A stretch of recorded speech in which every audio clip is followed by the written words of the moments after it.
guys, it's Sophie.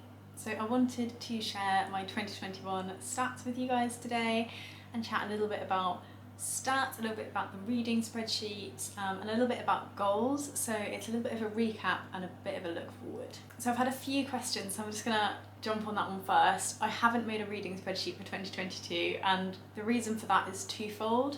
One is I think a lot of people have moved to Storygraph because of the statistics tracking function there, and I think that less people are using it than maybe they used to. The other aspect is it does take an awful lot of time to do it, and in terms of making it, and I think a lot of other people are doing it too, and I feel like I've done it for quite a long time, but there's probably equally brilliant people out there making spreadsheet reading trackers for 2022, and it's just something that with my life and the time I have, it's just not the way I'd probably spend it because I'm not personally using it too. It's always been a thing that I share because I'm making it for me, and this year I'm not making it for me, so unfortunately it means you guys don't have it either. What I would say is all of the previous spreadsheets and the videos on how to edit them all remain live, so if you particularly like any of the features in there, you should be able to adapt the spreadsheets, any of the past ones, to use the current years. And I know some people do that, they really liked like 2015's version or whatever, and they've used that one every single year, so hopefully that is not too disappointing news. But yes, I just feel like it's potentially become less relevant as years have gone on, and other apps and things have become better at tracking that aspect of our reading. And you know, I'm not like an Excel whiz or an app developer. I'm a HR manager in my day job, and I feel like other people can probably just do it better, and it's time for me to hand the reins over. So that's the only bit I wanted to mention on the reading spreadsheet. So that means I'm going to be sharing my stats this year from Storygraph for the first time. I've used it the first time this year. I started using it midway through the year. I'm enjoying it. It meets some of what I want, but not all of what I want necessarily, but I'm enjoying it and it is easy. So starting out with just the number of books I've read, I read 179 books in 2021, which feels like an awful lot, considering how much it felt like I struggled to read in 2021. And actually I found it quite interesting. There's like a graph of how much you read page-wise and books-wise over the month, similar to what I did. And there's huge variations for me in 2021 of when I was reading a lot and when I really wasn't. And I think because probably 6 months of the year were lower, that's what's made it feel particularly a challenging reading year, but the other months were so high, it makes up for it. One of the things I'm really proud of, I thought it was 42%, it's not, it's better than that. I read 44% non-fiction this year and 56% fiction. One of my goals from last year was to read more non-fiction, and that's one of the few things I'm taking forward into my reading goals for 2022, is to try and read close to 50-50. I've really enjoyed it. I feel like I've become much more confident with picking non-fiction, but I'm still not there on how to find out about exciting things that are coming up, so I need to get my head into where that corner of the internet is, so that I can share some exciting new releases with you guys too. In terms of genre, my top 5 genres were literary, contemporary, science, memoir and history. Health comes closely after that, and I do feel like I've read an awful lot of medical or health related non-fiction this year. I've spoken about this in my best books of the year video, but I try and normalise my star ratings to be like as bell curvy as I can. So my average star rating was 3.21, and that was after my normalisation. So it's less useful sometimes. Maybe next year I ought to snapshot what it was before I edit them down, and then share the one that's normalised down again. But yeah, 3.21, that was as close to 3 as I could possibly get it. One of the features I quite like of Storygraph is your most read authors. So I read 5 Sarah Moss books this year, which I loved. It was really good fun reading her backlist. And then the next authors were all 2 books, which don't feel like that many, but Rachel Cusk, Michael Lewis, Susie Orbach, Eula Bliss and David Quammen were some of the ones on those. I'm definitely not someone that reads whole backlists very often, but I do enjoy it when I find someone that I really gel with. I think I might want to do that more, but we'll see. I'm very much a mood reader. Then page lengthwise, I still gravitate towards shorter books, despite all the non-fiction, which I think is quite interesting. So 60% of the books I read are under 300 pages, and 38% are under 500 pages. So really only a few that are 500 pages plus, despite having read quite a few chunky books this year. And then pacing, I definitely go towards medium or slow paced books. I only read 5% of books that were considered fast paced, 54 were medium paced, and 41 were slow, which feels in line with what I would expect, but it's an interesting statistic because it's not something that I would necessarily know how I would rate a book, but obviously I guess like amalgamized ratings from a number of different people that are collated probably give a more accurate picture of that. So that's an interesting one. And then the last one I think is particularly interesting was mood. So my highest mood that I read from was reflective, then emotional, challenging, informative, dark and mysterious, with a few like lighter ones mixed in.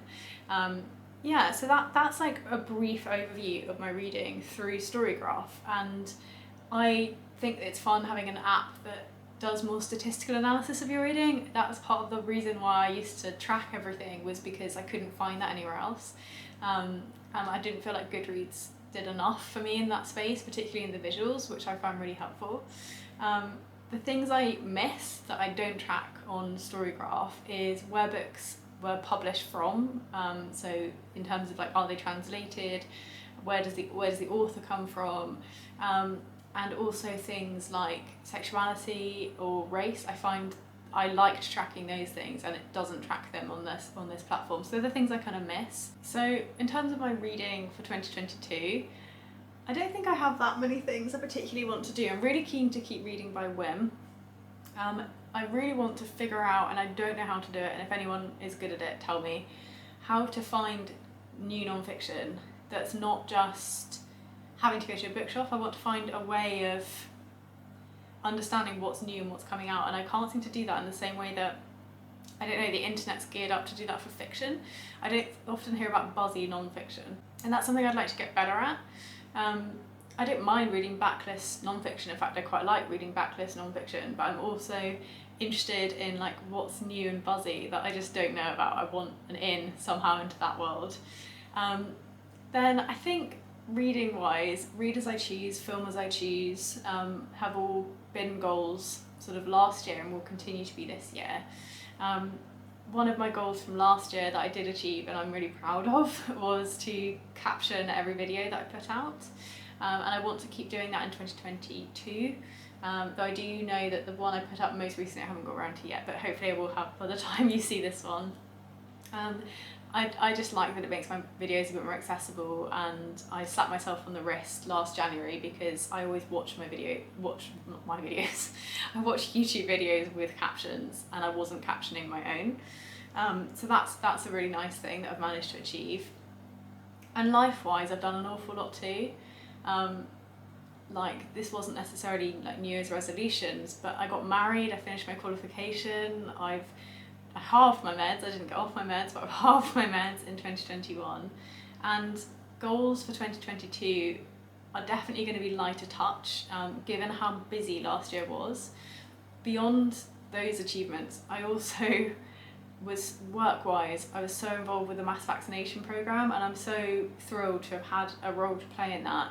But it was absolutely knackering. And I'm doing a different job, I'm doing a higher graded job. So there's lots of things that have happened in 2021 that makes me feel like 2022 doesn't have to be a race. I feel like I've done quite a lot in 1 year. But what I am trying to do for this next year is do a bit more of like optimization of my everyday. So something I started last year and it fell away on. I'm not very good at like actual physical lists and stuff. If it's out, it stresses me. If it's away, I forget about it. But I've downloaded an app called, I think it's called Habitica? Something like that. And Habitica, how I think it's said, which is a habit tracking app, which is slightly gamified. And my aim is to try and do small things that will make my life better overall in the long term. And I'm probably going to add to them as the year goes on. but they are small. Like one of them is I want to floss every night. Like I know flossing's good for me and I don't do it every single night, so I have an app that now beeps if I haven't done it, and that's good. But also like I want to keep moving my body more and remembering to do that. I did that for most of 2021. And things like Instagram, I often forget about Instagram, so I put on there a habit to upload at least once a week.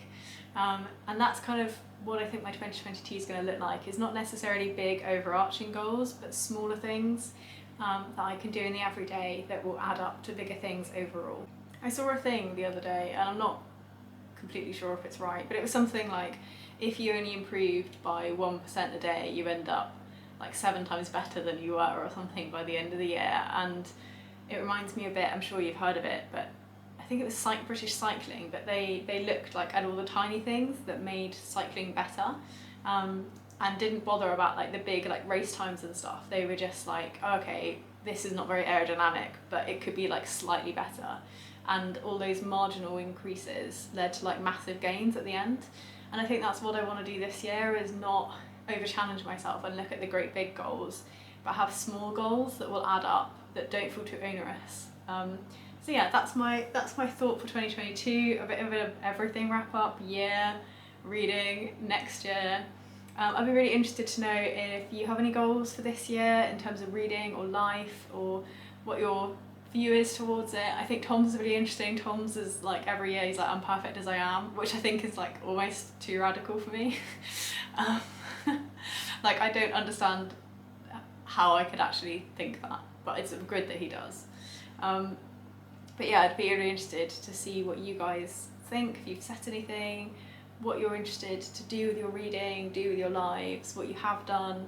That'd be really nice actually. If you're still here by the end of the video, tell me what your biggest achievement was, and I can say thank you and well done and congratulations and all of those things for whatever it is you've contributed in 2021, or whatever it is you've achieved. And even if that's just like, I'm still here, that's very impressive, very well done. I'll see you all again soon in my next video, and look after yourselves until then. Bye!